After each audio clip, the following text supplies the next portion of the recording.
आप लोग विश्वास नहीं करेंगे, फॉरेन मिनिस्टर तक से हमने बात कर ली और पासपोर्ट रिलीज होने का कोई चांस नहीं। उन्होंने भी ये कहा कि 12 बजे से पहले हमको पता होता तो भी हम कुछ करते, अब तो शाम हो गई है, 7 बजे मैं बात कर रहा हूं। बोले अब कुछ नहीं हो सकता। हमने फोन्स तो बहुत सारी जगह कर दिए थे कि कोई करवा दे। ये सब लोग अपना सामान रख चुके थे गाड़ी में, मैं बस बैठा था, अब देखें कोई बात नहीं जो होगा।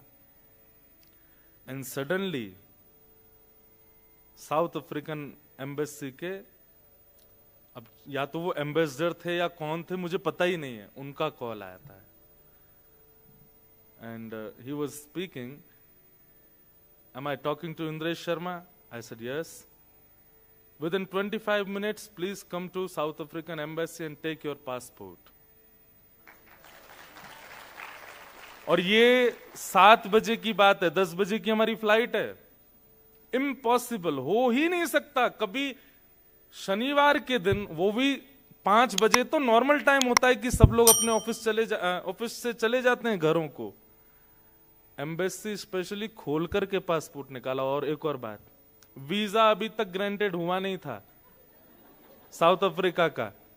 वो भीतर गए और जाकर के उन्होंने वीजा स्टिकर लगा करके तुरंत हैंडओवर किया। और मुझे उस समय कुछ याद नहीं आया, केवल लाल जी। अब मेरे पास में जिन जिन लोगों को मैंने बोला था कि कैसे भी रिलीज करवाओ, उन सबके फोन आ रहे हैं। वो लोग क्या करें, मैं एयरपोर्ट जा रहा हूं, महाराज जी इस बार के लिए क्षमा प्रार्थी है, हम कुछ नहीं करवा पा रहे हैं। मैं कहा कोई बात नहीं, कोई बात नहीं, मंडे को देख लेना। और आप विश्वास नहीं मानोगे, जितने फोन कॉल्स आए सबने मना कर दिया, बोले कि इस बार हम कुछ नहीं कर पाए, मंडे को हम पक्का रिलीज करवा देंगे। मैंने कोई बात नहीं, बिल्कुल। मैंने किसी को नहीं बोला कि पासपोर्ट मिल गया है। और मैं आज तक यही सोच रहा हूं कि ये मिला कैसे, ये हुआ कैसे।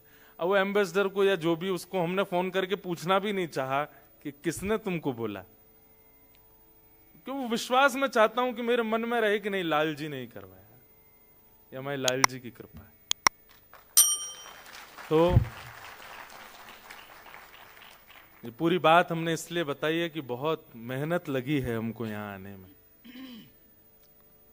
आप लोग उसका रिवर्ट जरूर दीजिएगा। और रिवर्ट केवल आपको इतना देना है कि जो भी भाव आप सुनेंगे यहां पर, मैं अभी तक सोचा ही नहीं मैं क्या बोलूंगा, जो भी भाव प्रकट होगा बहुत भाव से सुनिएगा, उसको इम्प्लीमेंट करने का प्रयास कीजिएगा अपने जीवन में। और आज रविवार तो आप सब लोग बहुत आए, पर ऐसा ना हो कि कल और परसों हम बेचारे 2 परिवारों को ही कथा सुनाते हैं। तो ये 2 दिन 3 दिन हमको दीजिए, अच्छे से खूब भाव से पधारिए। और मुझे बहुत अच्छा लगा आकर के, यहाँ के सब लोगों को देख कर के बहुत मन में, मुझे तो थोड़ी थोड़ी खुशबू इंडिया जैसी लगी, यहाँ की मिट्टी की जो खुशबू है। तो आप सब लोग बड़भागी हैं कि आप लोगों को सत्संग बहुत सहजता से यहाँ मिल जा रहा है। इंडिया में इतने वक्ता हैं, इतने प्रवक्ता हैं, इतने प्रवचन करने वाले संत ऋषि सब लोग हैं, फिर भी लोग वंचित रह जाते हैं। पर स्पेशली कोई वहां से यहाँ और इतने लोग जुट जाएं और उनकी व्यवस्था हो, इसको आप सौभाग्य मानिएगा। हम कह रहे थे कि पार्लियामेंट में वो जाता है जिसको इलेक्ट किया जाता है और उसको पूरे अधिकार होते हैं पार्लियामेंट में बैठने के। ठीक वैसे ही ये भी एक भक्ति की पार्लियामेंट है। यहाँ पर भी आप सब लोग सिलेक्ट किए गए हैं आने के लिए। ठाकुर जी, किशोरी जी, उनकी बड़ी कृपा है आप लोगों के ऊपर कि आप सब लोग यहाँ आए हैं। आपका बहुत बहुत स्वागत, बहुत बहुत अभिनंदन। 1-2 बात हम बता दें। देखो, भक्ति हो, ज्ञान हो, प्रेम हो, भक्ति के जितने भी रूप हों, वो सब टिकते किसके हृदय में हैं? वैष्णव सब हैं, सनातनी सब हैं, पर रेगुलर नहीं बन पाते। वो स्थिरता नहीं आ पाती हमारे मन में। आपने एक नियम धारण कर लिया कि मुझे रोज इतनी माला करनी है, आप 1 हफ्ते बाद उस नियम को तोड़ दोगे, नहीं हो पाएगा, कंटिन्यूटी नहीं बन पाती है। वो स्थिरता क्यों नहीं आ पाती है? क्योंकि हमारे चित्त में एक पात्र नहीं है, वो उस पात्र का नाम है जिज्ञासा। इसलिए इस कथा में एक बात का ध्यान रखिएगा कि आप जिज्ञासा जरूर कीजिएगा मन में। अगर कोई प्रश्न आए आपके मन में कि मुझे इसका उत्तर जानना है, तो आप हमको लिख करके यहां दीजिएगा। बट मेरे यहां बैठने से पहले, उससे पहले ही आप यहां पर अपना प्रश्न दे दीजिए। और प्रश्न लेकिन कैसे होने चाहिए इसका बहुत ध्यान रखिएगा। आपको भी कुछ अच्छा मिले, बताने वाले को भी कुछ अच्छा मिले, और जितने लोग सुन रहे हैं इनको भी कुछ मिले। उस प्रश्न में कुछ आपका निजी स्वार्थ ना छुपा हो। मेरे परसेंटेज अच्छे कैसे आएंगे, या मेरा जॉब अच्छा कैसे होगा, मेरी कमाई ज्यादा कैसे होगी, मेरा घर परिवार कैसे ठीक होगा, मेरा मन शांत कैसे होगा, आदि आदि, ये सब नहीं। वो प्रश्न कुछ ऐसा होना चाहिए जिससे कुछ पा करके जाए यहाँ के लोग।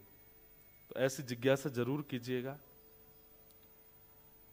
हमने मन में विचार किया था कि हम नवदा भक्ति, भक्ति के 9 स्वरूप हैं, नवदा भक्ति के ऊपर 3 दिन चर्चा करेंगे। अभी अभी मन में भाव आया, और 3 भक्ति रोज, एक भक्ति मतलब 3 भक्ति आज, 3 कल और 3 परसों, नवदा भक्ति हो जाएगी। अब बाकी तो समय बताएगा कितनी निकल पाती हैं हृदय से। एक बात ध्यान रखिएगा, थोड़ा ऊपर कर लीजिए बस। भक्ति सबकी नहीं होती।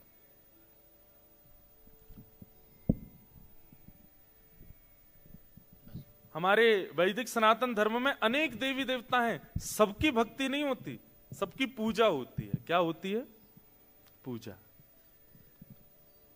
भक्ति उसकी होती है जिनकी हम पूजा कर रहे हैं, वो भी जिसको ध्याते हैं, उसकी भक्ति होती है। 33 कोटि देवता भी जिसके आगे नतमस्तक हैं, उनकी भक्ति की जाती है। और वे कौन हैं? शंख चक्र गदा पद्मधारी श्रीमन नारायण। वही श्रीमन नारायण राम रूप धारण करके आते हैं, वही श्रीमन नारायण कृष्ण रूप धारण करके आते हैं। भगवान के 2 प्रकार के अवतार होते हैं, एक होता अंशावतार और एक होता पूर्णावतार। अंशावतार का मतलब होता है कि भगवान का एक अंश आया और लीला करके वापस ठाकुर जी में विलीन हो गया। लेकिन पूर्णावतार मतलब भगवान ने अंश नहीं भेजा, स्वयं आए हैं और स्वयं लीला करके गए। तो श्री कृष्ण कौन है? अंशावतार नहीं है, पूर्णावतार। वही शंख चक्र गदा पद्मधारी साक्षात नारायण भगवान 2 भुजा धारण कर लेते हैं, अपनी प्रभुता को गौड़ कर लेते हैं, अपने हृदय के स्वभाव को प्रदान कर लेते हैं और ब्रजमंडल में नंद नंदन बन करके आ जाते हैं। भक्ति उनकी होती है।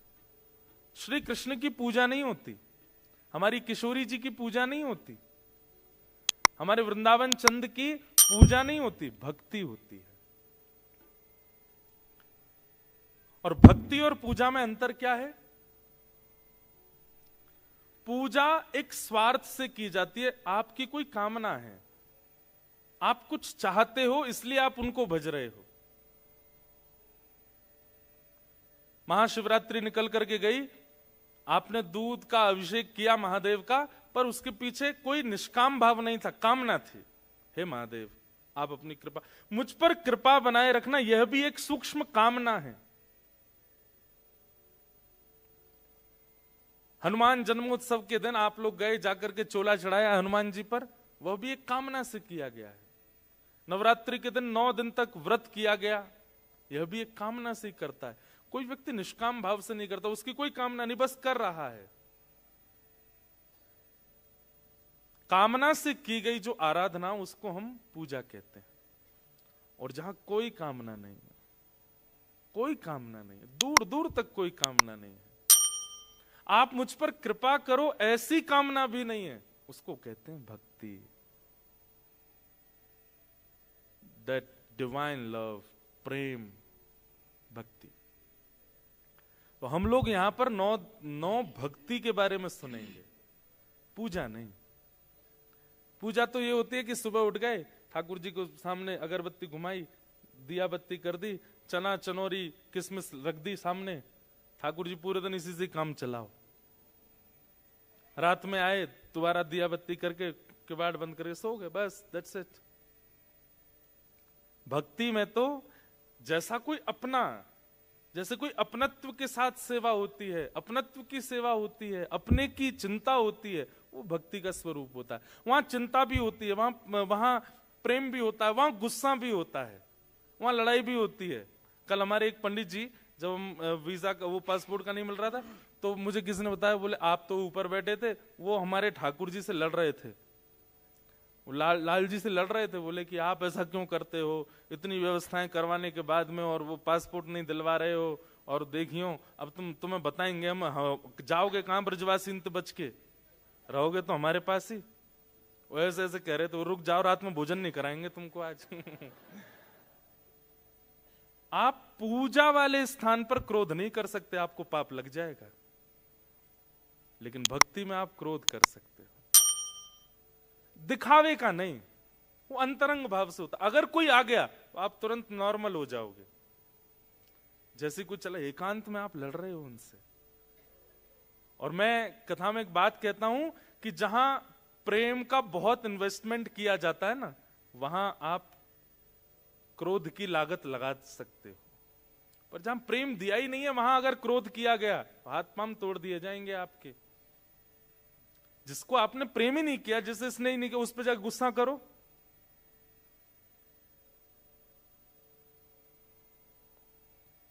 पुलिस में आपकी कंप्लेन कर देगा। लेकिन जिससे आपका बहुत प्रेम है, उसको आप डांट सकते हो, उससे आप गुस्सा हो सकते हो, उससे आप नाराज हो सकते हो। ये देखिए, गुस्सा होना, नाराज होना, डांटना, झगड़ना, ये सारे दोष हैं। पर यदि प्रेम के अंतरंग हो तो यह एक गुण है। जहां प्रेम में झगड़ा ना हुआ हो, जहां प्रेम में लड़ाई ना हुई हो, जहां प्रेम में थोड़ी भी नोक झोंक ना हुई हो, वो प्रेम कैसा? एक माता जी थी, अपने ठाकुर जी की सेवा करती थी। अब एक चीज बहुत ध्यान से सुनिएगा, ऐसा कभी मत मानिएगा कि आप भक्ति मार्ग में आ जाएंगे तो आपकी लाइफ से सारी दुविधाएं चली जाएंगी। ऐसा कभी नहीं हो सकता। अगर ऐसा होना होता तो कल हम रो नहीं रहे होते पासपोर्ट के लिए। मैं भाई यहां बैठकर के प्रवचन केवल आपको कोई नया ज्ञान नहीं दे रहा, आप बीती भी बता रहा हूं, अपने ऊपर जो घटना घटी वो भी बीच बीच में कोट कर रहा हूं। तो ये मत सोचिएगा कि अगर मैं कथा वक्ता हूं, अगर मैं नाम जप रोज करता हूं, मैं अपने ठाकुर जी, तो मेरी लाइफ में बहुत स्मूथ है, मेरी लाइफ बहुत सिंपल है, बहुत स्ट्रेट है, कोई दिक्कत नहीं। ऐसा नहीं है, सब है।